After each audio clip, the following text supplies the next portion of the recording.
ఔరంగజేబు తోటి పోరాడింది ఎవరు? ఛత్రపతి శివాజీ మహారాజు వాళ్ళ కొడుకు సంభాజీ మహారాజు వాళ్ళ వంశం పోరాడింది. అర్థమైందా?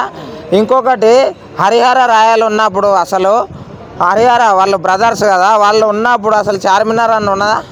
అసలు ఏ శతాబ్దంలో జరిగిన స్టోరీలు ఏవి అనేది ఇప్పుడున్న జనాలకు అసలు చరిత్ర అనేది తెలియదు. మరి ఛత్రపతి శివాజీ మహారాజు ఎవరితోటి పోరాడిండు?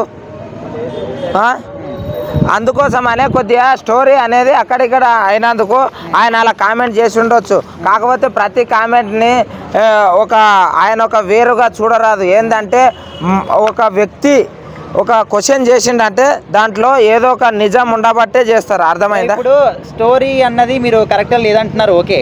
బట్ ఆ స్టోరీ తీసింది ఎవరు? డైరెక్టర్ని కానీ ప్రొడ్యూసర్ని కానీ అన్నారు కదా. హీరోది ఏం తప్పు? డైరెక్టర్ నాకు తెలిసినంత వరకు క్రిష్ అన్న చేసిండు చూడు డైరెక్షన్ అంతవరకు జబర్దస్త్ ఉన్నది మూవీ. క్వశ్చన్ చేస్తే ఆయన క్వశ్చన్ చేయాలి డైరెక్టర్.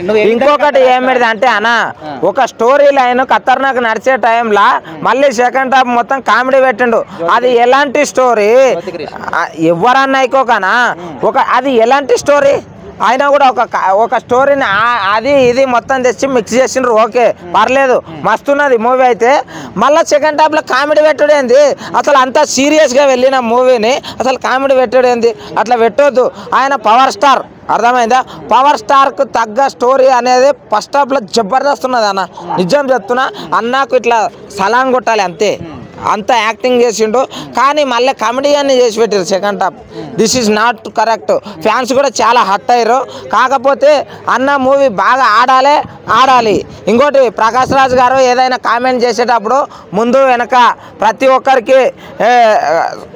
ఒక్కరికి అనుకూలంగా ఏదైతే కరెక్టో ఏదైతే రాంగ్ అనేది తెలుసుకొని ఆయన కామెంట్ చేస్తాడు.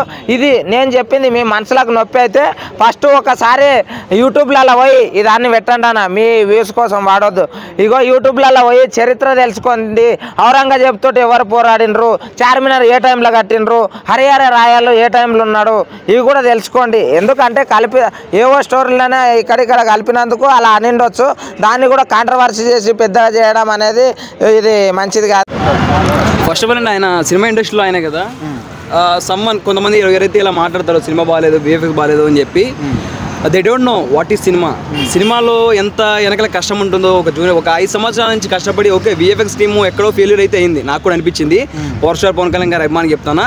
దాని తర్వాత దాన్ని మరీ రివ్యూ తీసుకొని ఏవైతే ఉన్నాయో ఇష్యూ అంటే బాగాలేని ఏవైతే ఉన్నాయో కట్ చేసి మళ్ళీ అయితే పోస్ట్ పోన్ చేశారు కదా, రిలీజ్ చేశారు. దాని తర్వాత ఆయన సినిమా ఇండస్ట్రీలో ఉంటాడు. మరి ఎందుకు పవర్ స్టార్ పవన్ కళ్యాణ్ అంటే అంత కుట్రనా లేకపోతే ఏంటో నాకైతే అర్థం కావట్లేదు. మరి ఆయనకి సినిమా వెనకాల తెర వెనకాల కష్టం అనేది తెలిసి ఉంటుంది కదా. వీళ్ళు కూడా సినిమా ఇండస్ట్రీలో ఉన్న వాళ్ళు కూడా సినిమాని తక్కువ చేసి మాట్లాడతానంటే మనల్ని మనం తక్కువ చేసుకున్నట్టే అనమాట. This is not fine. ఇప్పుడు ప్రకాష్ రాజ్ గారికి ఆయన ఏ సినిమా ఇండస్ట్రీ వాడు అయినప్పటికీ కూడా తెలుగు సినిమా ఇండస్ట్రీ అన్నం పెట్టింది, ఆయనకు ఒక లైఫ్ ఇచ్చింది. అవునవును. సో అట్లాంటిది అంటే ఇక్కడ పవర్ స్టార్ గారు సనాతన ధర్మం గురించి ఫైట్ చేస్తున్నారు కాబట్టి ఆయన సెక్యులరిజం అంటారు కాబట్టి ఆ విధంగా పాయింట్అవుట్ చేస్తాడు అనుకోవచ్చా? అది ఎందుకు చేస్తున్నాడో మరి ఆయనకే తెలియాలి భయ్య, మనకైతే తెలియదు కదా. ఫస్ట్ ఆఫ్ ఆల్ ఆయన ఇంటెన్షన్ ఏముందో, మళ్ళీ రాజకీయ కుట్ర లేదంటే ఆయన లోపల నుంచి వస్తున్నాయా బయట నుంచి వస్తున్నాయా ఎవరైనా చెప్పిస్తున్నారా మనకైతే తెలియదు కదా. ఇదైతే తెలియదు అనమాట. ఫస్ట్ ఆఫ్ ఆల్ సినిమా గురించి తెలుసుకున్న తర్వాత మాట్లాడితే తెలిసిద్ది. నేను ఇంకోటి ఏంటంటే బయట వాళ్ళకి సినిమాల గురించి తెలియదు అనమాట. వాళ్ళు ఎలా జరుగుతాయి, షూట్లు ఏ విధంగా ఉంటాయి, వాళ్ళ కష్టాలు ఏ విధంగా ఉంటాయి, అర్లీ మార్నింగ్ 4 నుంచి 11 o'clock దాకా నైట్ ఏ విధంగా షూట్ చేస్తారు, వాటి గురించి తెలియదు. నేను ఇంకోటి ఏం చెప్తానంటే సినిమా ఇండస్ట్రీలో ఉన్న వ్యక్తి ఆయన సినిమా కష్టం విలువ తెలిసి ఉంటుంది.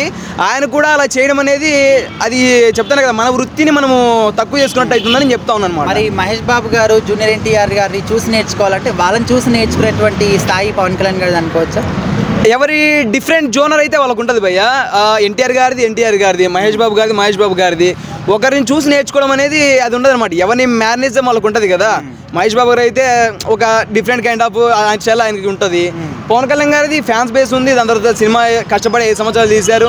విఎఫ్ఎక్స్ బాగాలేని చెప్పి వాళ్ళని చూసి నేర్చుకోవడం, వీరే చూసి నేర్చుకోవడం అని చెప్పేది ఇప్పుడు ఈయన చూసి మరి ప్రకాష్ రాజ్ గారిని చూసి అంటే వేరే యాక్టర్ని చూసి నేర్చుకొని చెప్పేది ఏంటి అర్థం కాదు. ఒకప్పుడు ఎంతో సపోర్ట్ చేశారు కదా మరి తెలుగు ఒక అంటే సినిమా మీద ప్రేమతో చెప్తాను అన్నమాట. ఇవన్నీ సినిమా మీద ప్రేమతో చెప్తాను.